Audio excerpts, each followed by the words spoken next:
할렐루야. 오늘은 알트지 시리즈 8번째 시간으로 십자가와 거룩한 삶이라는 제목으로 말씀을 나눌 때에 큰 은혜가 경험되어지기를 축복합니다. 할렐루야. 하나님은 사랑이십니다. 아멘. 근데 그 하나님이 우리를 사랑하십니다. 아멘.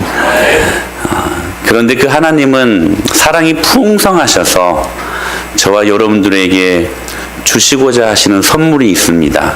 그게 바로 하나님의 은혜입니다. 은혜는 그러므로 거저 주시는 것입니다.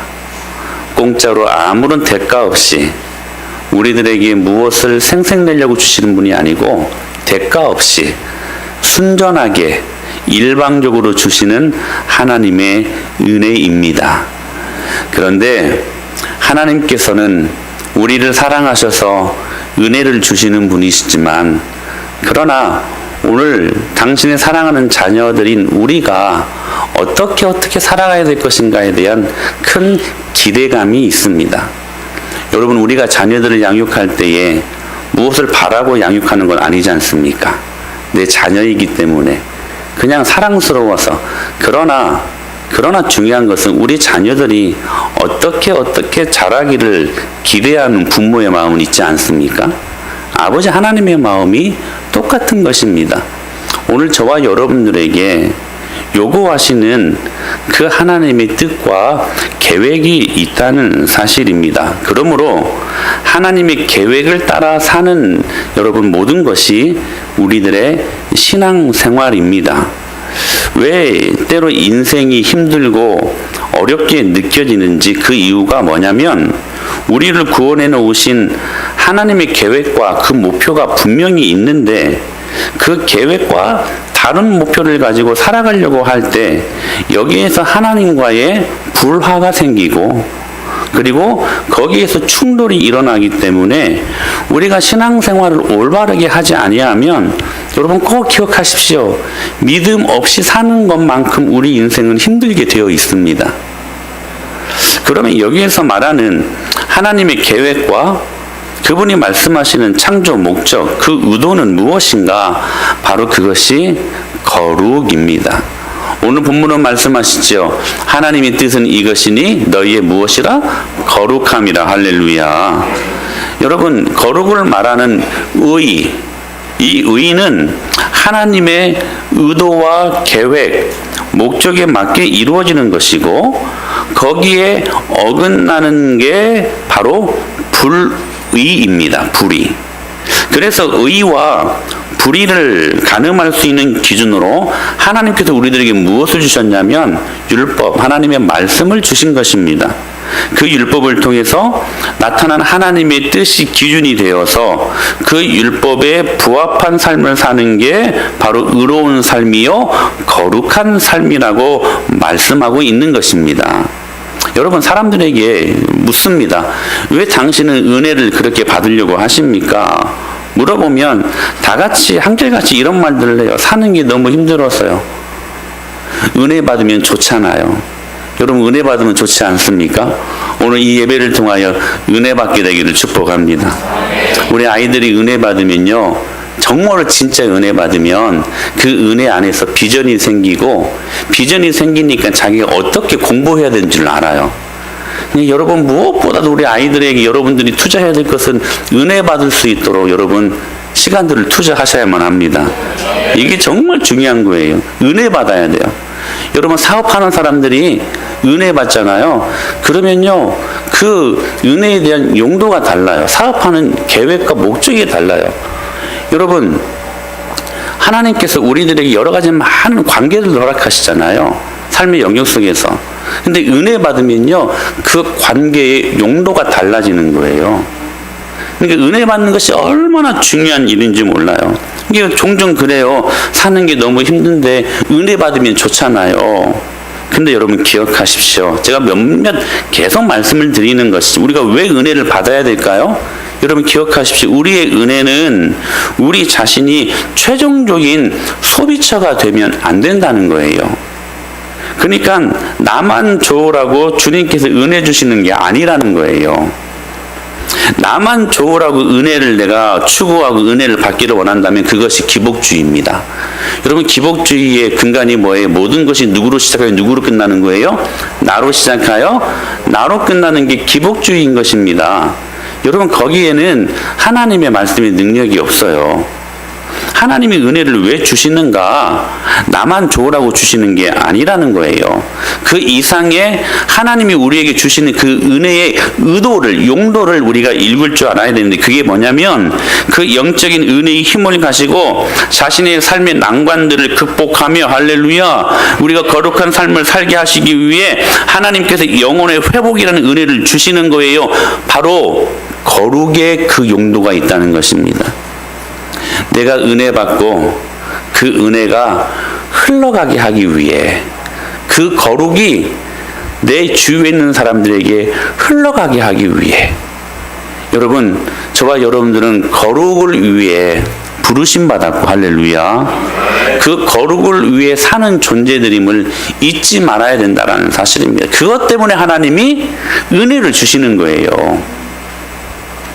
여러분, 그러므로 다시 한번 정리하십시다. 하나님께서 우리를 부르신 하나님의 의도는 결코 행복이 아니에요. 거룩에 있습니다. 여러분, 요거 몰랐죠? 아니, 우리 교회 들어봤으면 이거 다 아는 거예요. 몇 번 말씀을 드렸기 때문에. 우리는 행복하려고 결혼도 해요. 그쵸? 그리고 돈도 벌려고 합니다. 행복하려고 공부도 해요. 좋은 직장에 가려고, 좋은 사람들 만나려고, 행복하려고 돈도 많이 벌고 노후 대책도 막 세우려고 합니다. 모든 게 여러분 다 행복하려고 하는 건 아니겠습니까? 근데 여러분 질문합니다. 이게 나쁜 거예요? 아니요, 나쁜 거 아니에요. 돈을 벌어야죠. 직장 생활도 잘 해야죠. 그리고 여러분, 공부도 열심히 해야 됩니다. 우리 아이들은 은혜 받았으면 공부 열심히 해야 돼요. 아멘. 얘들아, 니들이 아멘 크게 해야 돼. 아멘. 우리 은재 아멘. 여러분 보세요. 근데 중요한 것은 뭐냐면 이 모든 것들이 하나님과 상관이 있는 것들이 되어야 한다는 거예요. 그게 거룩입니다.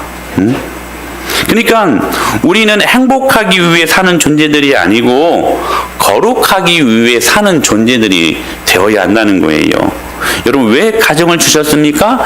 행복하기 위해서가 아니에요. 그 가정을 통하여 하나님의 뜻이 그 가정을 통해 선포되어지고 하나님께서 창조하신 그 창조 목적에 부합한 거룩한 삶을 살게 하기 위해 여러분들에게 가정을 허락하셨다는 사실입니다. 이건 비근한 예일 뿐이지 우리 모든 생활의 영역 속에 다 적용되는 말씀이에요. 왜 직장 생활을 열심히 해야 됩니까? 행복하기 위해서? 아니요. 거룩을 선포하기 위해서 우리가 직장 생활도 열심히 해야 된다라는 사실입니다. 그러므로 여러분 꼭 기억하십시오. 우리는 거룩할 때 행복한 사람들입니다. 그게 행복의 진짜 정의예요. 여러분, 돈도 열심히 버십시오. 저는 그래서 여러분들이 우리 은혜마을교회에서 한 달에 11조 1,000만 원 할 수 있는 사람들이 나올 수 있게 되기를 축복합니다. 아멘. 네, 아멘 나와야지. 이런 말하면 되게 어색해. 제 스타일로 보면. 어떤 분들은 되게 말씀 잘 하시더라고요. 근데 여러분, 그 돈이 하나님과 상관이 있는 것이 되게 하십시오. 그게 거룩이고 그 거룩으로 우리는 행복할 수 있는 사람들이라는 거예요. 할렐루야. 기억하십시오. 하나님의 뜻은 이것이니 우리의 거룩함이라. 그래서 그 기준점으로 하나님께서 우리에게 무엇을 주셨냐면 율법을 주셨습니다. 그리고 그 율법의 요약인 십계명을 주셨고, 그 십계명을 풀어놓은 게 신약성경에 뭐냐면 산상설교예요. 그리고 그 산상설교는 무엇으로 요약이 되어지냐면 딱 두 가지. 팔복과, 그리고 팔복하니까 저희 사모의 고향이 전주시 팔복동이에요. 그리고 팔복교회를 다녔어. 이 팔복으로는 아주 으뜸인 도시에서 자라났어요. 팔복이고 또 하나 괜히 이 말했네. 팔복하고 그 다음에 뭐예요? 주기도문이에요. 그러니까 이렇게 살아갈 때에 우리가 거룩한 삶을 이룰 수 있다는 것을 한 좋은 규범으로 우리들에게 보여준 거예요. 그런데 여러분, 실제 이 산상설교에 나타난 팔복과 주기도문적인 삶을 사는 게 여러분 가능합니까? 불가능합니까? 어떤 주석학자들은 이거 불가능하다고 말하는 사람들이 있어요. 이것은 그냥 좋은 샘플이고 그냥 그리스도인들이 추구해야 될 좋은 이상이지 어떻게 이렇게 살 수 있느냐, 이렇게 말하는 사람들이 있어요. 근데요, 거짓말이에요. 그거 잘못된 거예요. 실제로 산상수훈대로 산 사람들이 있었어요. 그 사람들이 누구였냐면 바로 초대교회 성도들이었습니다. 이 메시지를 들었던 초대교회 성도들이 어떤 사람들이었냐면 우리가 생각하는 것처럼 막 세인트, 그냥 성자 막 거룩하고 막 영적인 능력이 풍성하기 때문에 이 모든 규범을 다 지키고 살았던 게 아니었어요. 그들의 면면을 한번 살펴볼까요? 베드로는요, 성격이 너무나 급했던 사람이었습니다. 아주 불같은 사람이었어요. 그래서 그 불같은 성격 때문에 주님의 일을 얼마나 많이 그르친 경우들이 많았는지 몰라요. 야고보와 요한은요, 우리가 후에 변화된 야고보와 요한을 봐서 그렇지 정말 못된 성격을 가지고 있었던 사람이었습니다. 그래서 그 별명이 뭐였어요? 우레의 아들. 이 천둥 번개의 아들이라고 불리워지는 우레의 아들이라고 불리워질 만큼 성격이 굉장히 난폭했고 진짜 기분 나쁜 사람이었어요. 불쾌한 사람. 도마는 어떻습니까? 무슨 일만 하면 의심부터 하네. 여러분, 이게 얼마나 힘든 줄 아세요? 확신 안에 거해야 되는데 무슨 일만 하면 이거 해도 될까요? 이거 해서 무슨 열매가 있을까요? 이거 말이 아니. 여러분, 빌립과 같은 사람은 어떤 사람입니까? 굉장히 합리적인 계산 속에 능한 사람 아닙니까? 200데나리온에 돈이 있어도 이 사람들 다 먹이지 못합니다. 어떤 사건에서? 오병이어 사건에서 그렇게 말했던 사람이었잖아요. 마태는 매국노였습니다. 나라를 팔아먹는, 지금으로 우리나라로 보면 친일파 같은 사람이었어요. 시몬은 누굽니까? 그 마태의 반대편에 있는 사람이었죠. 그 매국노들 갖다 죽이는 사람들. 그러니까 상처와 얼룩진 분노로 가득했던 그 무리들이 제자들이었는데 그 제자들에게 주님이 뭐라고 말씀하시냐면 너희들이 세상의 빛이다. You are the light. 유일한 빛이다. 그리고 너희들이 세상의 유일한 소금이라고 그들을 평가하는 모습을 발견하게 되어집니다. 여러분, 그들에게는 힘도 가진 것도 아무것도 없었습니다. 내세울 것도 없는 정말 보잘것없는 정말 루저 인생들, 연약한 인생들이었습니다. 그런데 그 초라하고 보잘것없는 초대교회 성도들이 의롭고 거룩한 삶으로 살게 되었다는 사실입니다. 여러분, 기억하십시오. 굳이 초대교회 이 제자들과 성도들과 우리의 삶을 비교한다면요, 우리가 더 나아요. 사는 이 레벨도 우리가 더 낫고, 성격도 우리가 더 나아요. 근데요, 우리보다 못한 초대교회 성도들인 이 사람들이 실제로 산상설교에 근거한 삶을 살았다면 문제는 저와 여러분들도 산상설교에 근거한 삶을 우리가 살 수 있는 것입니다. 여러분, 핑계하지 마세요. 핑계하지 마세요. 여러분, 복음은요, 우리의 기질을 바꾸는 능력이 있습니다. 아멘. 여러분, 제가 어제 말씀드렸었죠? 전투적으로 아멘 하라고. 벌써 잊어버리셨어요, 여러분? 우린 하늘 영적 군사로 부름받은 사람들입니다. 아멘. 꼭 이렇게 강조해야 해. 자, 보세요, 여러분. 복음은요, 우리의 기질을 바꿔요, 기질을. 그러니까 어설프게 변명하지 말라는 거예요. 내가 안 바뀌려고 하니까 안 변하는 거야. 이게 명확한, 여러분, 이게 복음이 진리입니다. 여러분, 네 가지 밭 비유 나오죠. 첫째, 길가. 두 번째, 돌짝. 세 번째, 가시밭. 네 번째, 좋은 밭, 옥토. 자, 몇 가지 밭이에요? 네 가지 밭인데 결국 추리고 요약하면 몇 가지예요? 두 가지. 좋은 밭, 나쁜 밭. 우리들의 마음에는요, 좋은 밭이 있고 나쁜 밭의 마음이 있는 것 같아요. 나쁜 밭은 뭐냐면, 여러분 어렵게 생각하지 마세요. 내가 교회를 나오고 하나님의 말씀을 들어도 그 순간 아 좋다 이 정도에서 끝. 내가 도무지 내 삶을 바꾸지 않으려고 하는 마음이 나쁜 밭이야. 이 나쁜 밭에 성령님이 오셔서 설교해도 나쁜 밭을 갖고 있는 사람들은 결코 안 변합니다. 무슨 말이냐면 내가 변하려고 해야 하나님이 고쳐주신다는 거예요. 저는 여러분들이 여러분의 삶을 하나님 앞에 진솔하게 정직하게, 하나님 제가 연약합니다. 저를 좀 고쳐주시옵소서. 저 이대로 살 수 없습니다. 저를 좀 고쳐주시옵소서. 하나님께 정직하게 고쳐달라고, 여러분들의 나쁜 습관을 고쳐달라고 주님 앞에 부탁하면 주님이 고쳐주시는 친절하시고 좋으신 하나님이십니다. 할렐루야. 그들은 고쳐달라고 주님 앞에 몸부림치며 성령의 충만함을 경험한 후에는 하나님이 그들의 인생을 180도로 완전히 바꿔주셨죠. 그리고 그 인생들이 결국 여러분 유대와 온 예루살렘과 유대와 그 다음에 사마리아와 땅 끝까지 복음을 증거하여 오늘 그 복음이 저와 여러분들에게 미친 것 아닙니까? 내가 변하면요 여러분의 가정이 변합니다. 변하게 해달라고 기도하십시오. 여러분의 가정이 변하면 여러분의 가정이 가는 곳곳마다 여러분 변함의 역사가 일어나게 되어 있어요. 이게 복음의 능력 아닐까요? 그들은 그렇게 살았어요.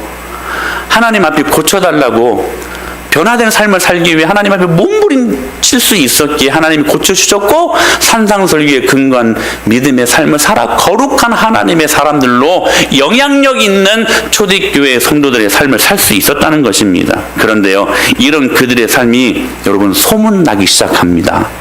이 고백을 바울이 하고 있어요. 로마서 1장 8절 말씀에 시작.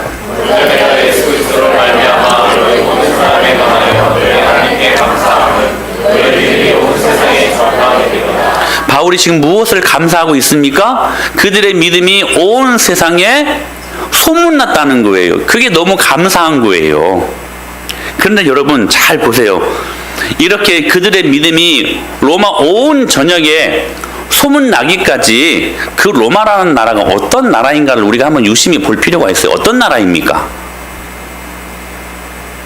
그 믿음의 소문이 퍼지기 좋은 환경 속에 있었던 나라가 절대로 아니에요. 로마는 첫째, 부유한 도시였습니다. 문화예술이 활발했어요. 그만큼 문화예술이 활발했다는 것은 우상숭배가 아주 극심했다는 거예요.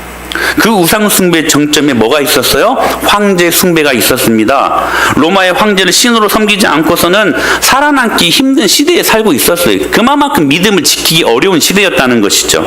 얼마나 우상이 많았는지 여러분 그리스 문화, 로마 신화를 보면 알 수 있잖아요. 온갖 사람들이 생각해낸 잡신들, 그 잡신들 하나하나에 신당을 세우고 그 잡신들을 끊임없이 섬기는 일을 합니다. 그런 속에서 신전마다 참 무서워요. 성전 창녀들이 있었고 그 속에서 음란한 교접 행위는 그들에게 나타나는 하나의 예식이었어요. 그러니까 로마라는 나라는 퇴폐향락의 물결에 완전히 젖어든 나라였어요. 도시 블록마다 남녀 혼탕이 있었고 로마 사람들의 딸 가운데 10세 이상으로는 처녀가 한 명도 없었대요. 성적으로 완전히 문란한 난잡한 그러한 시대가 로마였다는 거예요. 실용주의와 맞물려서 군사적인 힘, 오직 힘의 세계로 이것이 자기들을 지키고 이것으로 세계를 지배할 수 있다는 강한 확신 속에 살고 있었던 나라가 로마라는 나라였어요. 퇴폐향락에 우상까지 온갖 세속적인 가치관이 다 찌들려 있었던 그 로마라는 나라에서 로마 교회 교인들의 믿음이 소문나기 시작했다는 거예요. 초대교회 성도들의 신앙이 그들 온갖 더러움의 극치를 달래고 있었던 퇴폐향락의 도시 로마에 소문나고 있었다는 거예요. 사실 사도행전 11장 26절에 보면 처음으로 그리스도인이라는 이 이름을 그들이 받습니다.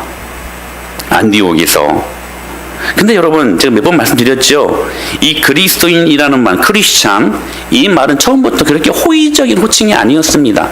이 말은 어떤 말이냐면 그 이면에 기독교인들을 굉장히 비웃는 의미를 담고 있는 단어가 그리스도인이라는 단어였어요. 무슨 말이냐면 기껏해야 사형수를 따르는 무리들이 사형수의 제자들인 주제 지까지 것들이 뭐해? 이 말이 그리스도인이라는 단어에 포함된 의미였어요. 그런 배경 속에서 처음으로 그리스도인이라는 이름을 부르기 시작한 것이지요. 그러나 여러분, 그러한 그들의 희롱과 혼란 속에서도 그들은 여전히 거룩했습니다. 비록 소수의 무리들이었지만 사람들의 비웃음 속에서도 산상설교에 근거한 거룩한 삶을 그들이 살았고, 그렇게 교회가 거룩해지니까 여러분 이상한 일들이 일어났어요.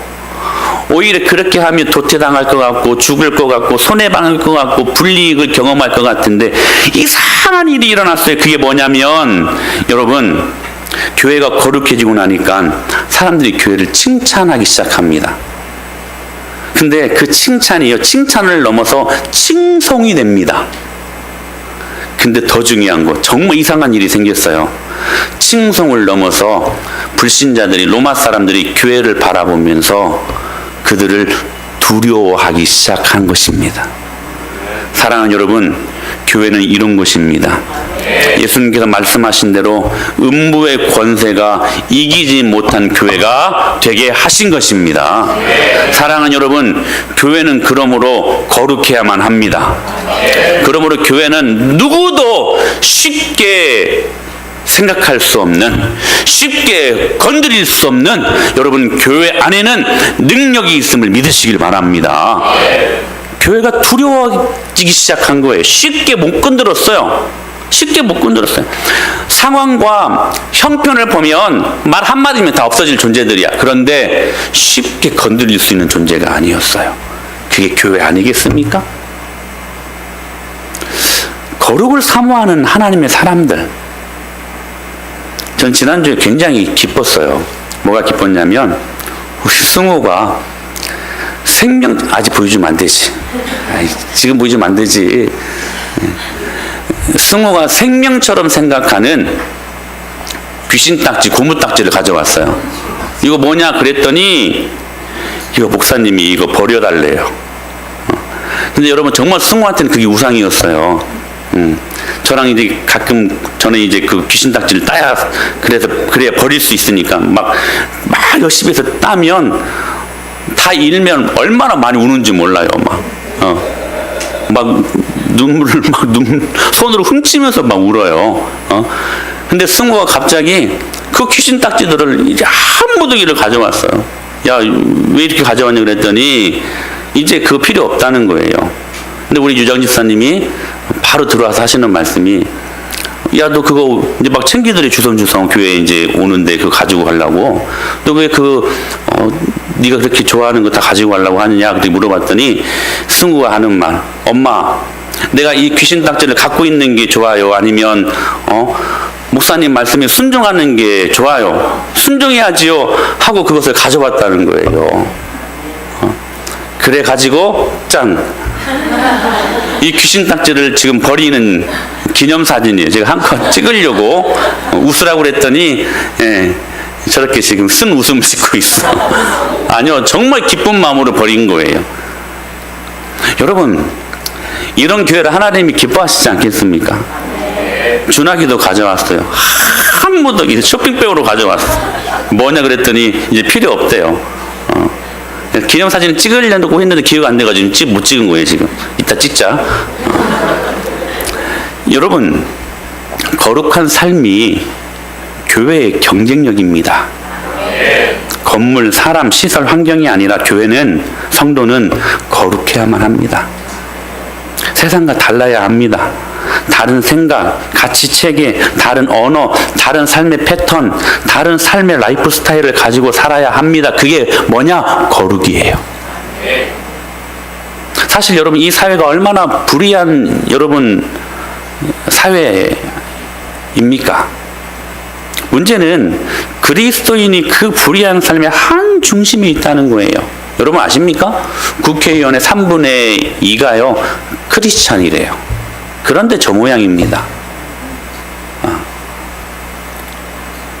이런 유머가 있잖아요. 몇 번 말씀드렸는데 저는 이 이야기가 되게 재밌더라고요. 중국이 짝퉁 공화국이라고 불리울 만큼 짝퉁이 굉장히 짝퉁이 오히려 진짜처럼 보이는 그 나라 아닙니까? 그래서 놔두는 유머가 있는데요. 이런 유머가 있다고 하잖아요. 내가 금년에 농사를 지었는데 농사를 다 망쳤어. 알고 보니까 시장에서 사온 씨앗이 다 짝퉁이었지. 내가 너무 화가 나가지고 급기야 좌절해서 죽어버리려고 농약을 마셨어. 그런데 안 죽는 거야. 농약이 짝퉁이었어.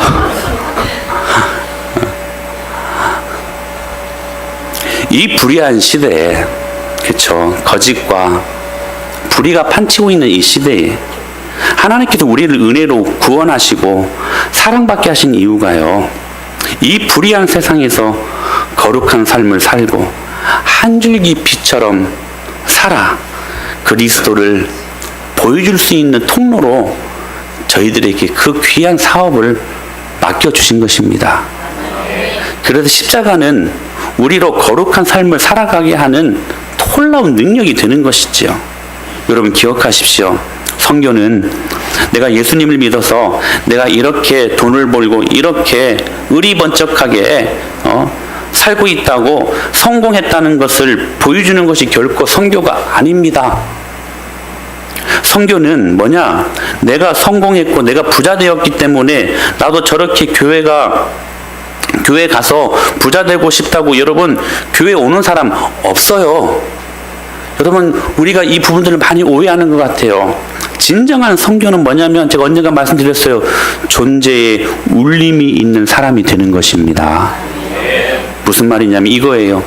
저 그리스도인 앞에만 가면 왠지 모르게 인간으로서 부끄럽다. 저 사람은 결코 행복할 수 없고 결코 기뻐할 수 없는 상황인데도 왜 저렇게 행복하고 기쁜지, 저 안에 뭐가 들어있지? 가만히 보니까 예수님이 들어있는 거야. 나도 저런 예수님 한번 만나봤으면 좋겠다 하는 느낌을 갖게 하는 것이 진정한 울림이 있는 존재요. 바로 그것이 전도하는 것이고 바로 그것이 선교하는 일이라는 사실입니다. 여러분들에게 질문하면 여러분 그렇게 살고 계십니까?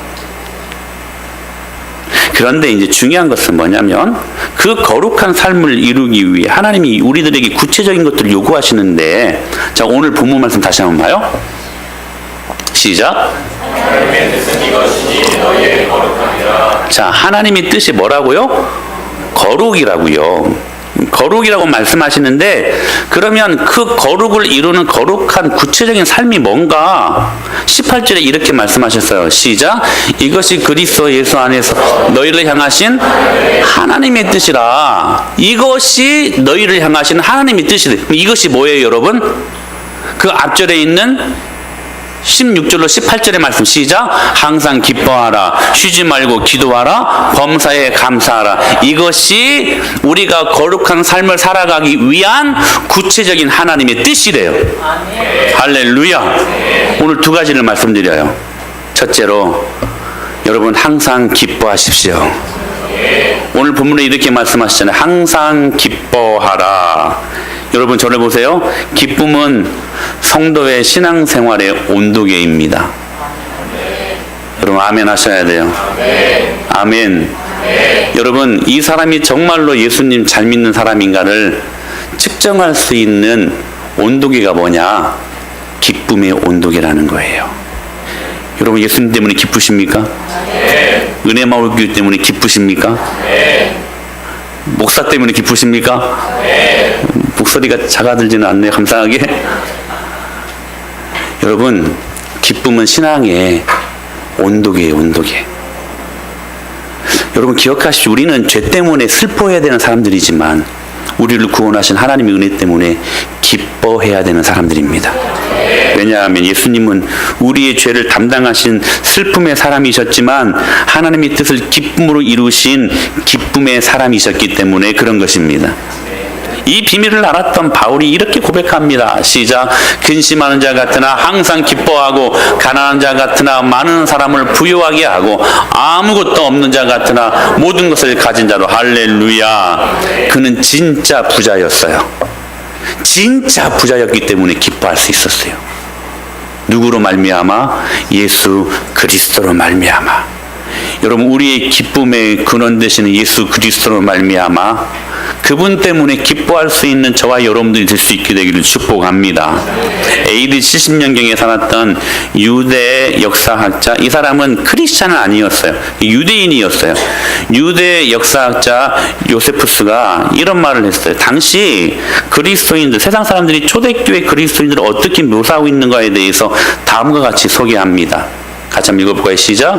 이 세상은 비극이다.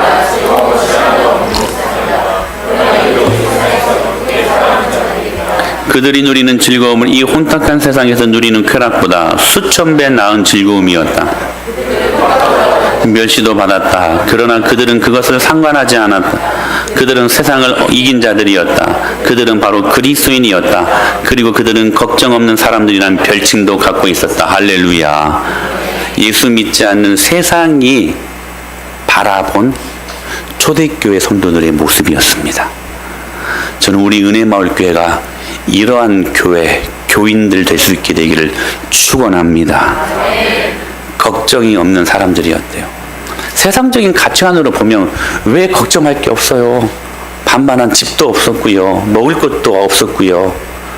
여러분, 자녀들을 잘 키울 만한 교육 환경도 있지 않았으면 평생을 카타콤이란 동굴에서 나서 죽어가야만 했던 그들이었습니다. 세상 잣대로 보면, 세상 가치관으로 보면 여러분, 그들을 향하여서 부러워할 만한 것이 없었어요. 근데요, 그들은요, 걱정하지 않았대요. 걱정 없는 사람들이었대요. 할렐루야. 그들은 그럼에도 불구하고 기뻐할 수 있었다는 거예요. 기쁨의 근원 되시는 예수 그리스도가 그들 마음에 있다는 강한 확신, 그거 한 가지로 그들은 충분히 그 인생들 살만 했던 것입니다. 여러분, 기뻐하십시오. 원래 복음이라는 단어 자체가 여러분 헬라어로 유앙겔리온이라는 단어 아닙니까? 무슨 말입니까? 기쁜 소식, 즐겁다, 기쁘다, 희락이 넘치다, 이 뜻이 담겨져 있는 단어가 유앙겔리온, 복음, 굿뉴스, 가스펠, 기쁜 소식 아니겠습니까? 저와 여러분들은 그 복음을 경험한 사람들입니다. 할렐루야. 기쁜 소식을 저와 여러분들이 경험한 사람들이라는 거예요. 그래서 여러분, 오늘 이 말씀이 우리에게 적용이 되어지는 거예요. 시작.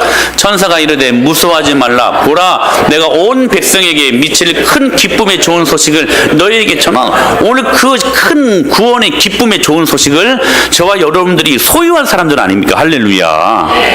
그러므로 여러분, 꼭 기억하십시오.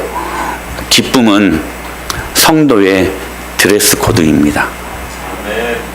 우리가 어떤 파티에 초청받아 가면 어떻게 무슨 색깔로 옷 입고 나와라, 드레스 코드를 알려주잖아요. 한 50, 60 먹은 사람들에게 동창회가 있으면 교복 차림으로 와라, 드레스 코드 이야기를 해줘요. 야, 월드컵 8월 달에 예선, 최종 예선 있나? 일 안 하고? 그때 옷 입고 올 때 빨간 옷으로 다 입고 와라, 드레스 코드가 있어요. 여러분, 성도를 성도되게 하는 드레스 코드가요, 기쁨입니다.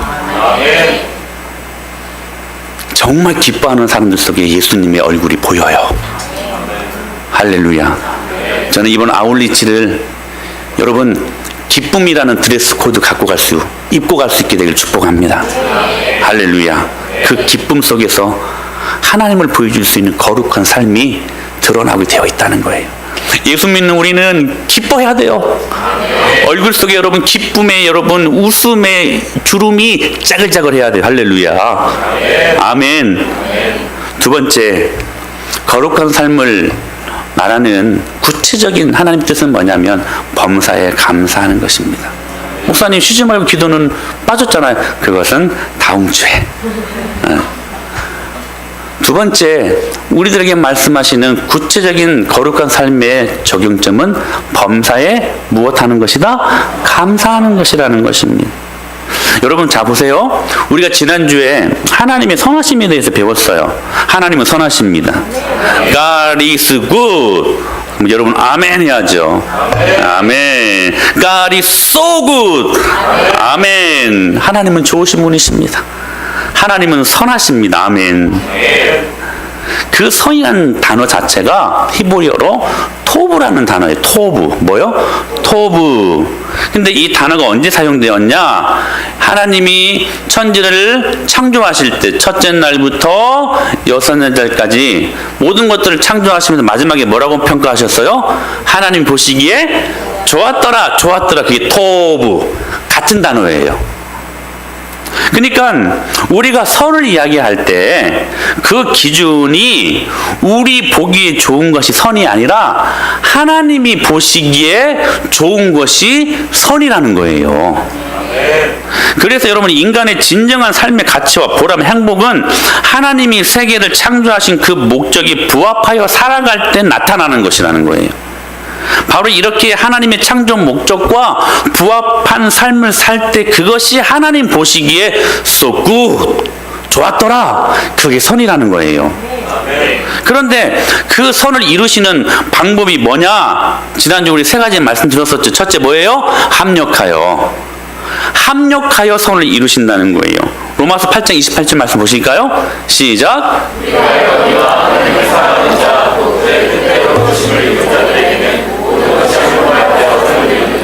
우리가 알거니와 하나님을 사랑하는 자 곧 그의 뜻대로 부르심을 입은 자들에게는 뭐가요? 모든 것이 어떻게? 합력하여 무엇을? 선을 이루느니라. 할렐루야. 합력하여 선을 이루는데 중요한 단어가요. 모든 것이라는 거예요. 여러분 여기 중요한 것은 하나님은 인생상 모든 것을 합력하여 선을 이루신대요. 여기 모든 것은요. 우리가 좋아하는 좋은 일, 기쁜 일, 뭐 부요 이것만 있는 게 아니에요. 우리가 싫어하는 나쁜 일, 슬픈 일, 가난 다 포함되어 있는 게 모든 것이에요. 우리의 인생의 문제가 어디에서 여러분 나오는 것일까요? 이런 거 아닐까요, 여러분? 우리는 좋은 일, 우리가 생각하는 기쁜 일, 부 이런 것만 선이라고 말하는 것에 문제가 있는 건 아니겠습니까?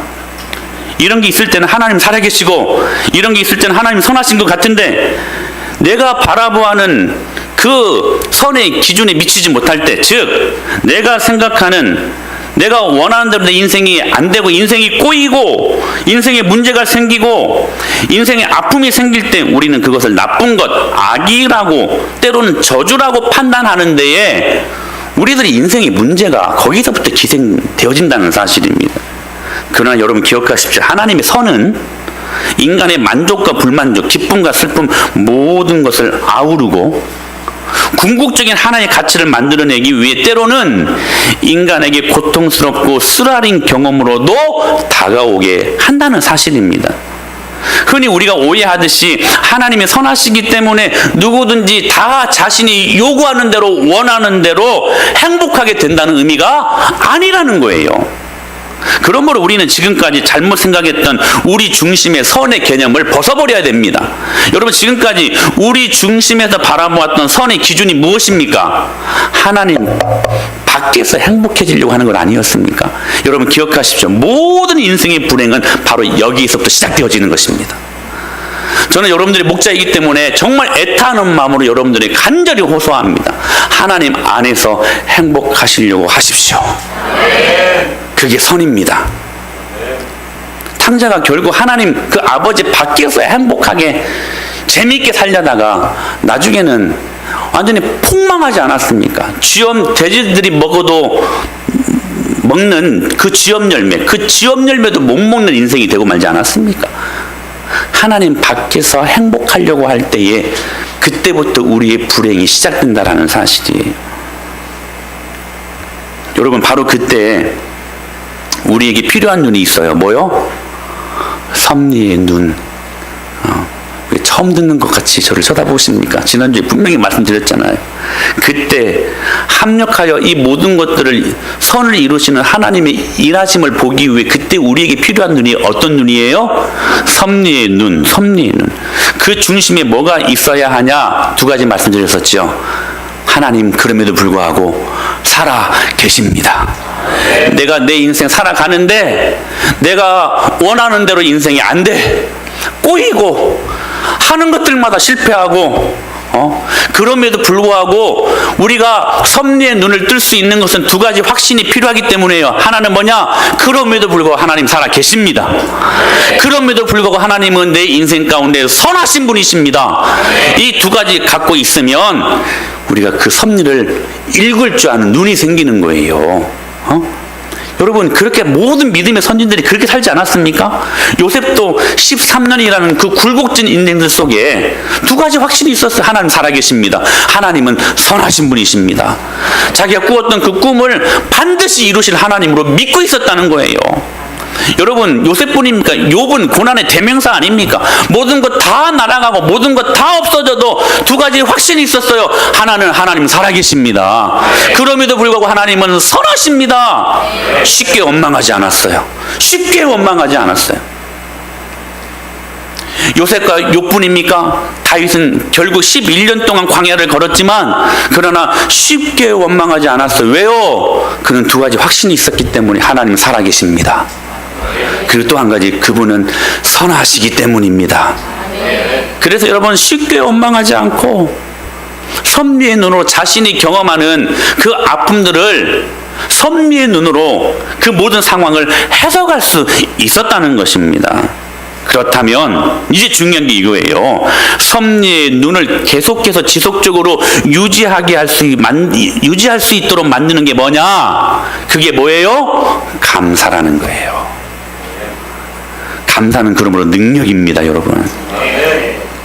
바울이 고백하지요. 디모데전서 4장 4절로 5절에 이렇게 말합니다. 시작. 하나님께서 지으신 모든 것이 선하매.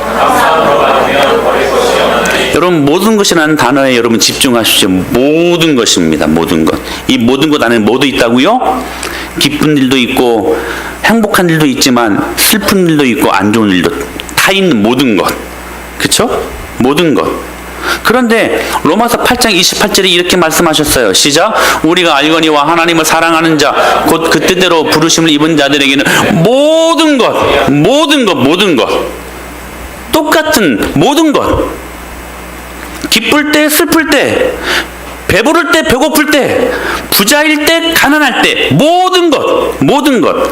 그런데 그 모든 것이 합력하여 선을 이룬다라고 말씀을 하시는데, 그 선을 이루기 위한 섭리의 눈을 지속적으로 유지하기 위해 필요한 게 뭐냐? 바울이 그때 뭐라고 말씀하고 있냐면, 시작. 범사에 감사하라. 할렐루야. 모든 것에 무엇하라? 그 감사가 우리의 섭리의 눈을 유지할 수 있고 지속적으로 하나님의 일하심을 볼 수 있게 하는 가장 탁월한 능력이라는 사실입니다. 사랑하는 여러분, 그러므로 감사는 기쁠 때도 할 수 있는 일이고 슬플 때도 할 수 있는 게 감사입니다. 감사는 그러므로 여러분, 배 부를 때도 할 수 있는 것이고 배 고플 때도 할 수 있는 게 감사입니다. 여러분, 그러므로 부자일 때도 감사할 수 있어야 되고 가난할 때도 감사할 수 있는 전천후 멀티플레이어 신앙인이 되어야 하는 것입니다. 이것이 거룩한 삶을 이어가는 우리들의 구체적인 삶의 능력이라는 사실이에요. 도무지 감사할 수 없는데 저 사람은 아무리 봐도 감사할 거리가 없어. 원망하고 그냥 신세 한탄하고 죽어도 누가 말을 하지 못할 상황에 있는 사람들이, 그런데 그 안에서 도무지 감사할 수 없는 상황 속에서 감사를 해요. 그게 누구예요? 그게 그리스도인들이에요. 할렐루야. 불신자들이 그걸 본단 말이에요. 과연 저 안에 뭐가 있기에 저 상황 속에서도 감사할 수 있었는가?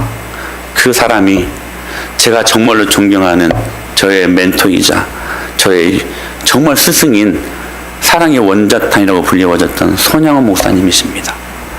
그분은 감사할 수 없는 그 상황 속에서 자신이 두 아들을 공산당에게 순교의 제물로 바치는 그 상황 속에서도 정말로 말할 수 없는 형용할 수 없는 9가지 감사를 내립니다. 이 감사는 제가 1년에 한 번씩은 꼭 소개하지요. 소개할 때마다 은혜가 돼요. 어떻게 여러분 감사를 우리들에게 그 본을 보입니까? 첫째로, 나 같은 죄인의 혈통에서 순교의 자식들이 나오게 하셨으니 하나님께 감사합니다. 입에 바른 감사가 아니었어요. 진짜 감사였어요. 이게 여러분 그리스도인들이에요. 두 번째, 같이 시작. 허다한 많은 성도 중에 어찌 이런 보배들을 주께서 하필 내게 맡겨주셨는지 그 점 또한 주님께 감사합니다. 계속. 삼남 삼녀 중에서도 가장 아름다운 두 아들 장자와 차자를 바치게 된 나의 축복을 하나님께 감사합니다. 큰아들 둘째 아들을 다 먼저 하나님께 보냈거든요. 순교의 제물로. 네 번째, 한 아들의 순교도 귀하거늘 하물며 두 아들이 함께 순교했으니 더욱 감사합니다. 계속 눌러주세요. 예수 믿다가 누워 죽는 것도 큰 복이라 하거늘 하물며 전도하다 총살 순교했으니 더욱 감사합니다. 미국 유학 가려고 준비하던 내 아들 미국보다 더 좋은 천국에 갔으니 내 마음이 안심되어 하나님께 감사합니다. 나의 사랑하는 두 아들을 총살한 원수를 회개시켜 내 아들 삼고자 하는 사랑의 마음을 주신 하나님께 결국 그 원수를 양자 담았잖아요. 여덟 번째, 내 아들 순교로 말미암아 무수한 천국의 아들들이 생길 것이 믿어지니 우리 하나님께 감사합니다. 아홉 번째, 이 같은 역경 중에서 이상 8가지 진리와 하나님의 사랑을 찾는 기쁜 마음, 여유 있는 믿음 주신 우리 주 예수 그리스도께 감사합니다. 여러분, 그리스도인들은 이래야만 합니다. 그 거룩한 감사를 통해서 거룩한 삶이 능력으로 흘러가게 되어 있는 것입니다. 여러분, 찾아보십시오. 감사거리가 얼마나 많은지. 찾아보십시오. 기쁨거리들이 얼마나 많은지. 그래서 예수님은 계속 말씀해서 생각해봐라. 제발 좀 생각해봐라. 여러분, 누군가는 그러잖아요. 원죄는 생각이 부재해서 나오는 것이다. 이렇게 말하는 사람은 탁월한 코멘트라고 생각을 해요. 우리가 생각하지 않기 때문에 쉽게 원망하고 불평하고 그 기쁨을 쏟아버리지는 않습니까? 우리를 구원하신 하나님의 은혜가 얼마나 여러분 큰 겁니까? 생각하십시오. 우리를 구원하신 것도 감사한데 우리에게 필요한 모든 것들을 얼마나 정밀하게 세밀하게 완벽하게 채워주시고 지금까지 여러분 그 은혜가 있었기 때문에 여러분 이 자리에 저와 여러분들이 나와 예배하는 것 아니겠습니까? 생각 좀 해봐라. 여러분, 기쁨거리를 생각하십시오. 감사거리를 생각하십시오.